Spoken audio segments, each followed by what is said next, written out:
E aí, pessoal, tudo tranquilo com vocês? Voltando mais uma vez, porque a gente precisa acabar com esse direito empresarial, que é isso que vai garantir para você mais 5 questões na sua prova. Então, como a gente havia combinado, como está aí na ementa de vocês, o nosso tópico de hoje é o direito cambial, os famosos títulos de crédito, aquele momento mais aguardado por todo mundo que ama direito empresarial como vocês. Deixando as ironias de lado, vamos voltar aqui e continuar o nosso conteúdo então. Quando a gente fala no tal do direito cambial ou direito cambiário, nada mais é do que o direito que regula os títulos de crédito.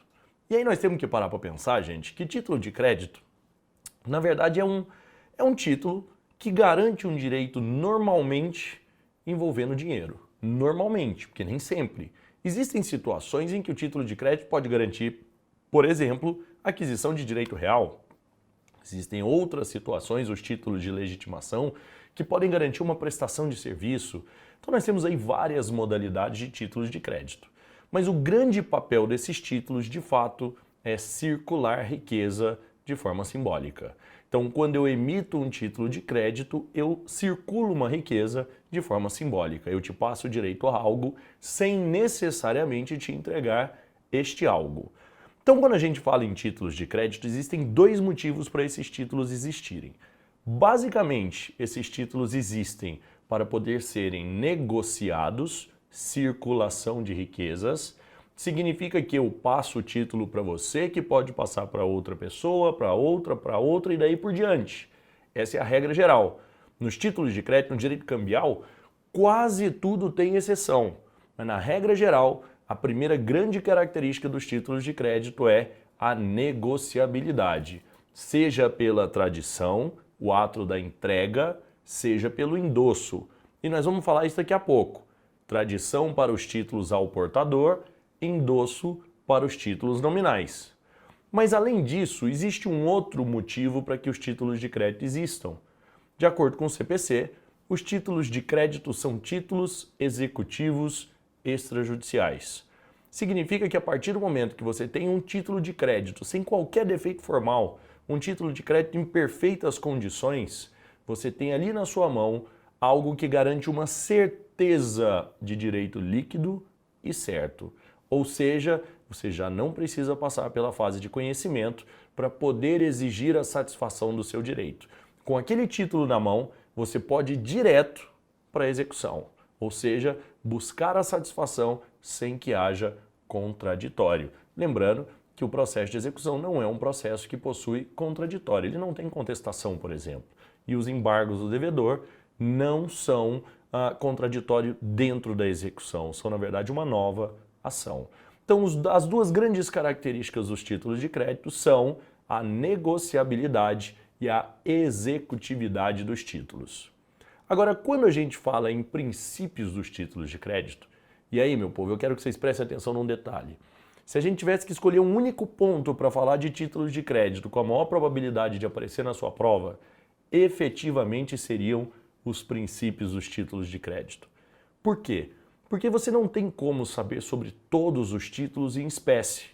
Mas os princípios, em regra, vão servir para resolver os problemas de quase todos os títulos, com aquelas exceções que a gente tem que começar a tratar aqui. Quando a gente fala em princípios, nós vamos dividir esses princípios em 3 princípios básicos.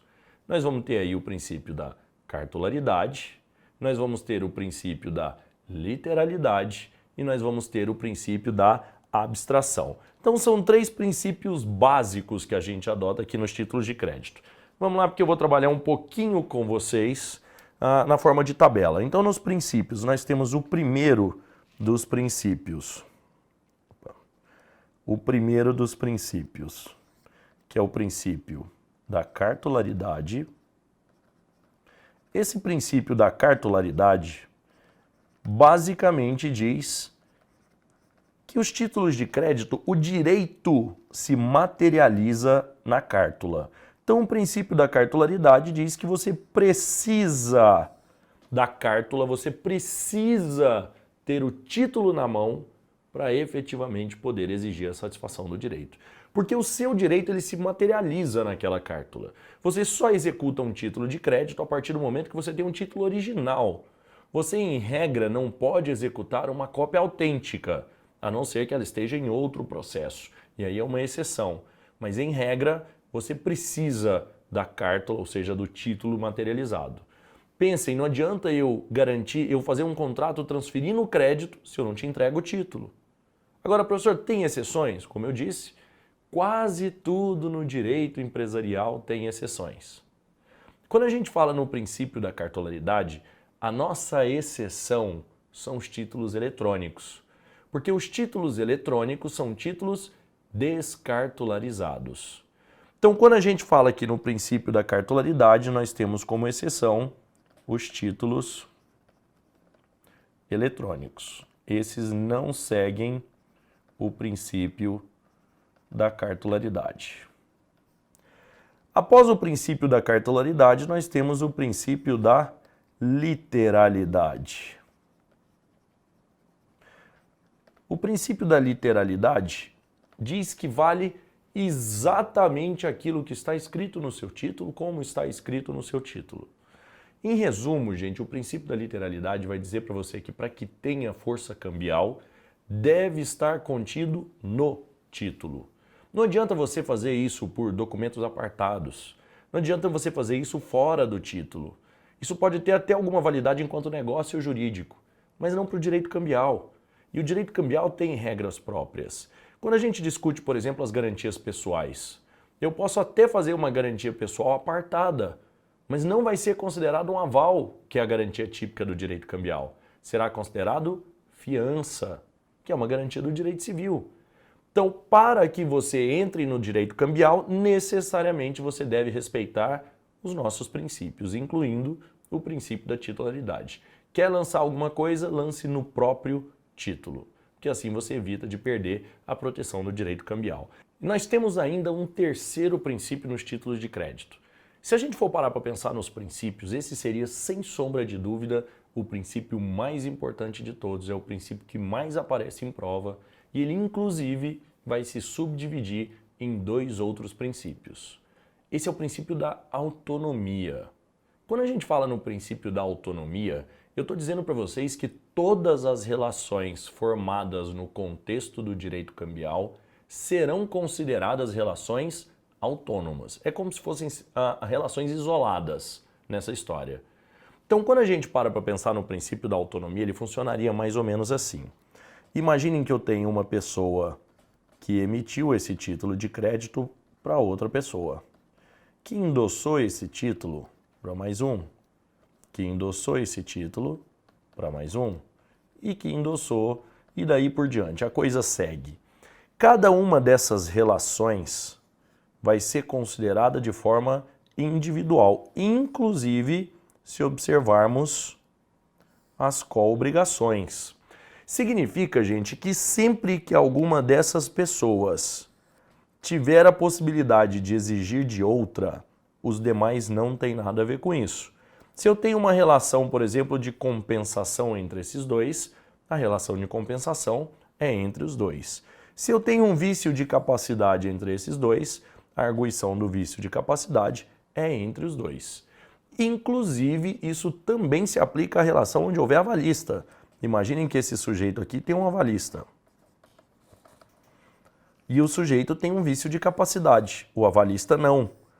Esse fulano aqui não tem como regressar contra aquele que não tem capacidade plena, mas pode regressar contra o avalista, porque a incapacidade daquele sujeito não atinge o seu avalista. As relações têm que ser tratadas problemas individuais. Significa que o problema que eu tenho com você, eu não posso opor a outra pessoa que participe dessa cadeia, por mais que seja uma cadeia de co-obrigações. Porque sempre que alguém endossa o título, passa a ser co-obrigado também pela satisfação desse título. Mas nesses casos, as relações são sempre autônomas. Não misturem as obrigações. Esse princípio da autonomia vai se subdividir em dois outros princípios, que vão funcionar assim. Então, nós temos aqui o princípio da autonomia e dentro do princípio da autonomia nós temos o princípio da abstração e um princípio de nome complicado, nome grande, que é o princípio da inoponibilidade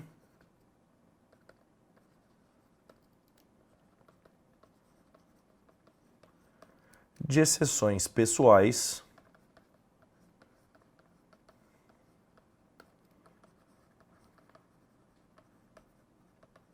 contra terceiros de boa-fé.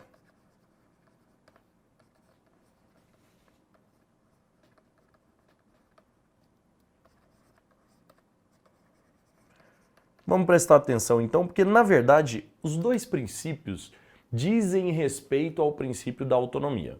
Para vocês entenderem, se eu vendo um carro para você e você me paga em cheque, a venda do carro foi o negócio que gerou a emissão do cheque.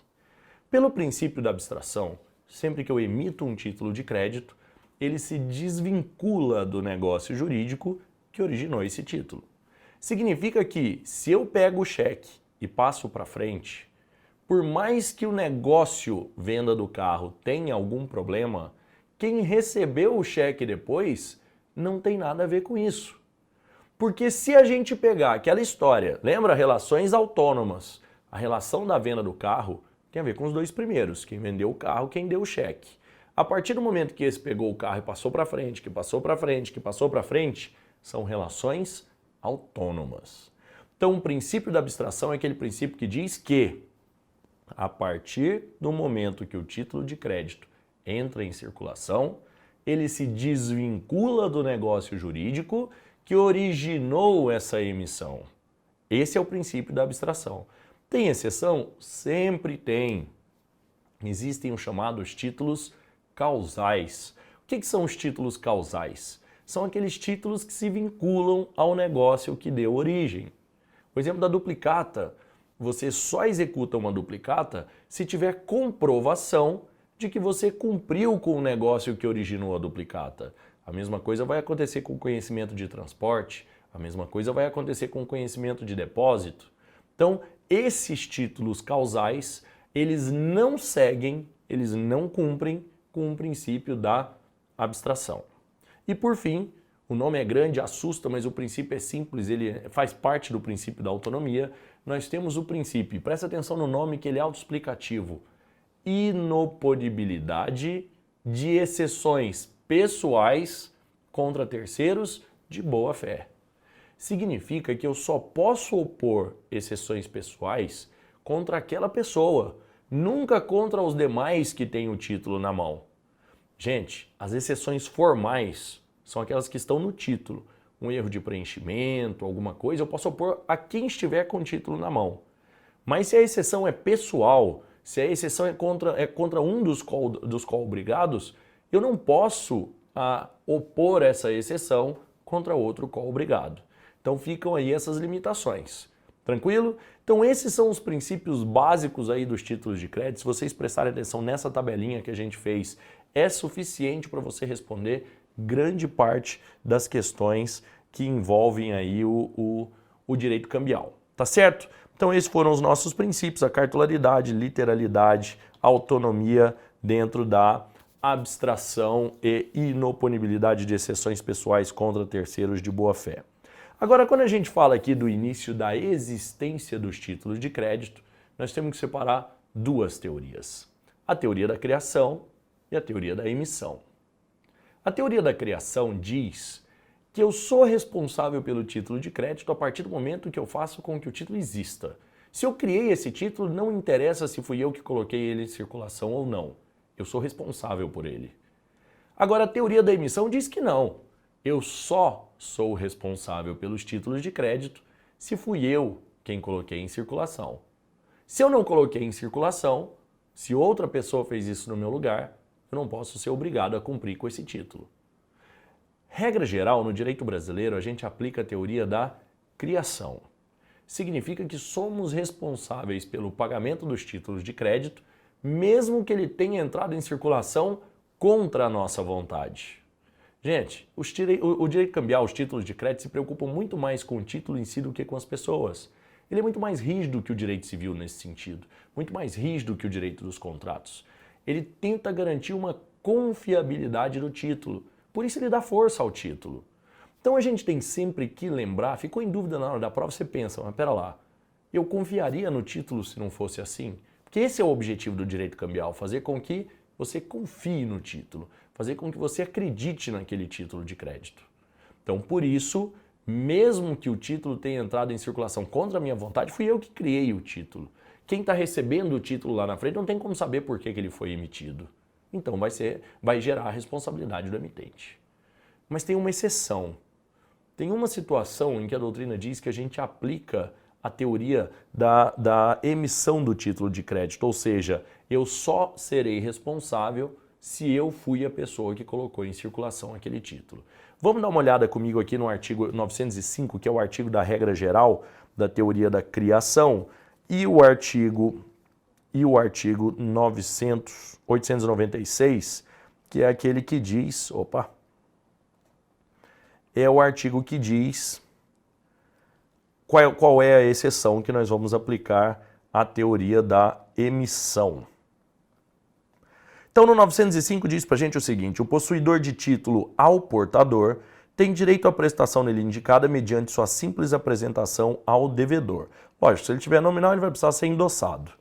A prestação é devida ainda que o título tenha entrado em circulação contra a vontade do emitente.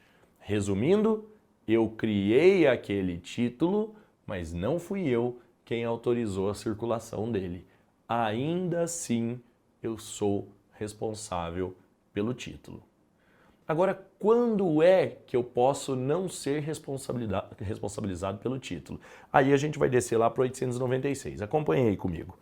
O título de crédito não pode ser reivindicado do portador que o adquiriu de boa fé e nas conformidades das normas que disciplinam a sua circulação. Ou seja, a teoria da emissão vai ser aplicada sempre que a pessoa tiver adquirido o título de má fé. Pensa comigo? Eu não posso reivindicar o título do portador, eu não posso tomar o título de volta se ele adquiriu de boa fé. Significa que se ele adquiriu aquele título de má fé, eu posso reivindicar. Eu posso não ser obrigado a pagar aquele título de crédito. Tudo bem? Bom, imagine o seguinte, tem um título que eu passei, tem um vício, não era para ser descontado, a pessoa passou para frente, quem adquiriu sabe disso, sabe que não era para ser descontado, sabe das limitações, então eu não sou obrigado a pagar. Mas lembrem, eu não posso presumir má fé. Gente, por favor, se a prova da FGV disser que ele está de má fé, ele está de má fé. Você não precisa perguntar se está presumindo, qual é a prova. Não. Se falou que está de má fé. A FGV, quando ela afirma, você não precisa discutir a afirmação. É uma prova objetiva.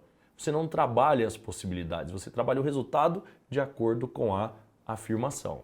Então, se falou está de má fé, eu aplico a teoria da emissão. Se não falou que está de má fé, eu aplico a teoria da criação do título. Tranquilo? Vamos classificar um pouquinho esse título para a gente entender aí a diferença entre eles? Quanto à circulação, nós temos os títulos nominais ou nominativos e os títulos ao portador. Título ao portador significa que a sua transferência se dá mediante mera tradição. Você entrega o título, está suficiente, resolvido o problema. Quando a gente fala em título nominal, a mera entrega já não adianta mais. Por quê? Porque quando eu tenho um título nominal, lá está dizendo, pague esse título ao fulano de tal, tem um nome. Então como é que eu faço para transferir um título nominal? Aí primeiro você vai perguntar, ele é um título à ordem ou é um título não à ordem? Título à ordem é aquele título que aceita o endosso. Significa que o título está para ser pago a mim, mas se eu quiser, eu posso endossar, ou seja, eu posso dar a ordem para que se pague a outra pessoa. Esse título nominal à ordem, ele é passível de endosso. E o título não à ordem não pode endossar? Não, poder até pode. Só que se eu endossar, os endossatários não têm como regressar contra o emitente. Por quê? Porque o emitente já tinha dito que ele não queria que fosse endossado. O título era não à ordem. Agora cuidado, gente. E esse é um negócio que anda despencando em prova, caiu há pouco tempo, cai sempre, que é a história do endosso em preto endosso em branco. Quando a gente fala em endosso em preto, significa que eu peguei um título nominal, estava nominal para o João, e o João endossou para Maria. Esse é o endosso em preto, endosso para Maria. O que é o endosso em branco? É quando você endossa ao portador. O João tinha um título nominal e endossou sem indicar a quem. Endosso em branco. Como é que ele converte o endosso em branco em endosso em preto? Ele pega aquela mera assinatura que ele fez de endosso e coloca na frente para Maria. Virou um endosso em preto. Até porque não tem grandes formalidades nos títulos de crédito. Como é que funciona o endosso? Preferencialmente, uma assinatura do titular, do nominal do título de crédito no verso do título. Preferencialmente no verso. Não cometa uma bobagem que aconteceu em provas anteriores de dizer que o endosso deveria ser necessariamente ou exclusivamente no verso. Não, é preferencialmente no verso. O fato de ser no anverso, na parte da frente do título, não tira a validade do endosso. Tudo bem? Endosso em preto, endosso em branco. Ainda falando de circulação do título, nós vamos voltar lá daqui a pouco, nós temos outras modalidades de endosso. Endosso próprio, endosso impróprio, endosso calção. Então temos lá outras modalidades que a gente ainda vai analisar. Bom, quanto ao modelo, nós temos títulos livres e títulos vinculados. Os títulos livres são aqueles títulos que você segue requisitos mínimos. Uma nota promissória. Você pode imprimir em casa, comprar na papelaria, pode fazer do jeito que você quiser. Títulos vinculados, um cheque, só o banco pode emitir, você não pode fazer um cheque em casa, ir lá no seu computador e imprimir um cheque. Uma duplicata também não pode ter requisitos básicos para isso. Então, títulos livres, faz do jeito que quiser, uma letra de câmbio, uma nota promissória, os vinculados, não. E aí existem os títulos à vista e a prazo. Gente, aí vamos começar nas exceções. Se o título não tem data de vencimento, regra geral, ele é à vista. Regra geral. Agora vamos à exceção. Luzinha vermelha, apareceu aí na sua tela observação máxima, fogos piscando, pisca-alerta ligado. A duplicata é uma exceção a essa regra. Regra geral, se não tem data de vencimento, é porque o vencimento é à vista. A duplicata, não. A duplicata, se não tem data de vencimento, você só pode cobrar a partir de 30 dias.